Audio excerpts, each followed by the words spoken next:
These are the last American knife brands still manufacturing on U.S. soil, with Case knives leading the charge. And here's the story of how nearly every other blade you've ever owned quietly shipped its production to China. If you've bought a pocket knife in the last 20 years, there's a really good chance it was made overseas. Schrade, one of the most iconic names in American cutlery, shuttered its U.S. factory in 2004. Gerber, a name that once meant Portland, Oregon craftsmanship, got acquired by a Finnish company and started shifting production to China. Old Timer, Uncle Henry, brands your grandfather carried, they're all manufactured across the Pacific now. The American knife industry didn't collapse overnight. It eroded slowly, one factory floor at a time. But a handful of companies refused to leave, and their stories are worth telling. Let's start with the one brand that can make an almost unheard of claim in modern manufacturing: 100%. Every single knife, made in America, since 1889. W.R. Case & Sons Cutlery Company operates out of Bradford, Pennsylvania, and has been doing so for over a century. The story begins with four brothers, William Russell, Gene, John, and Andrew Case, selling knives out of the back of a wagon in small towns across western New York. They incorporated as Case Brothers Cutlery Company in 1900, relocated to Bradford in 1905, and never left. Every Case knife goes through over 160 individual manufacturing processes. Each one gets handcrafted by skilled artisans and cutlers who've carried on a tradition stretching back more than 135 years. Their commitment to quality gets embedded in their trademark and their Tang stamps dating system. That XX you see stamped on every blade means the steel was tempered and tested not once, but twice. Tested XX. That's not marketing, that's a manufacturing standard from the early days of the company that they still honor, with heat treatment achieving 58 to 60 HRC on the Rockwell hardness scale. Case knives aren't just tools, they're artifacts of American history. During World War I, Case made combat knives for U.S. servicemen. They produced the M3 fighting knife and the V42 stiletto, used by the legendary Devil's Brigade. President Eisenhower gave Case pocket knives with his signature etched on the blade as personal gifts. NASA selected Case to build the astronaut's knife used during the Gemini and Apollo missions. Gus Grissom and John Young carried Case knives into orbit aboard the Molly Brown in 1965. Today, Case is owned by Zippo Manufacturing, another Bradford-based company, and they have 18,000 members in their collectors club.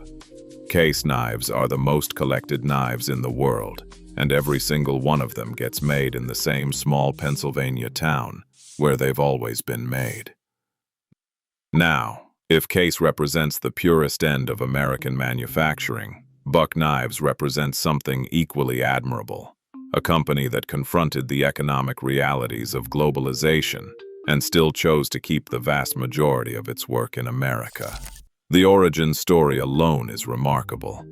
Hoyt Buck was a young blacksmith apprentice from Kansas who discovered a better method for tempering steel. In 1902, he started making blades from worn-out files and rasps. Decades later, after retiring from a dam construction project, he learned that American soldiers didn't have enough knives. So he bought an anvil, a forge, and a grinder, set them up in the basement of his church in Mountain Home, Idaho, where he served as pastor, and started making knives for servicemen. Word spread through the military. Soldiers made special trips to that little church to request custom blades from a preacher who happened to be one of the finest bladesmiths in the country. Buck, formally incorporated as H. Buck & Son in 1947 in San Diego. Then, in 1964, everything changed. The Model 110. Folding Hunter hit the market and revolutionized hunting knives.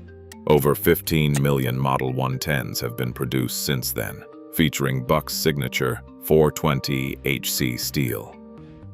By 2010, they were making 1 million a year, But in 2000, under pressure from major retailers demanding lower prices, Buck opened a plant in China. At its peak, 30% of their knives came from that overseas facility. It was, by the company's own admission, a very difficult decision. They did it specifically because Walmart wanted price points they couldn't hit from their San Diego factory. Here's where Buck earned its respect back. In 2005, they relocated from California to Post Falls, Idaho, recommitting to American manufacturing. Today, 87% of Buck knives are made in the USA. That's over 160 different models crafted in their Idaho facility, where 320 employees build thousands of knives every day. The 13% that still come from China, those go mostly to big box retailers. Your local knife shop or sporting goods store is almost certainly carrying the American-made stuff. Then there's Benchmade, and their story might be the most unusual of all because they actually left America and came back. Founded in 1979 as Bali Song in California, the company went through several name changes before settling on Benchmade in 1988. After establishing themselves, they moved manufacturing to China and Taiwan. For a period, Benchmade knives were made overseas, just like everyone else's. But in 2010, something rare happened. They reversed course. They pulled all manufacturing back to their headquarters in Oregon City, Oregon. Today, Benchmade operates out of a 144,000 square foot production facility. Every single Benchmade knife gets assembled in Oregon City. Now, the asterisk is that not all of their steel is domestically sourced.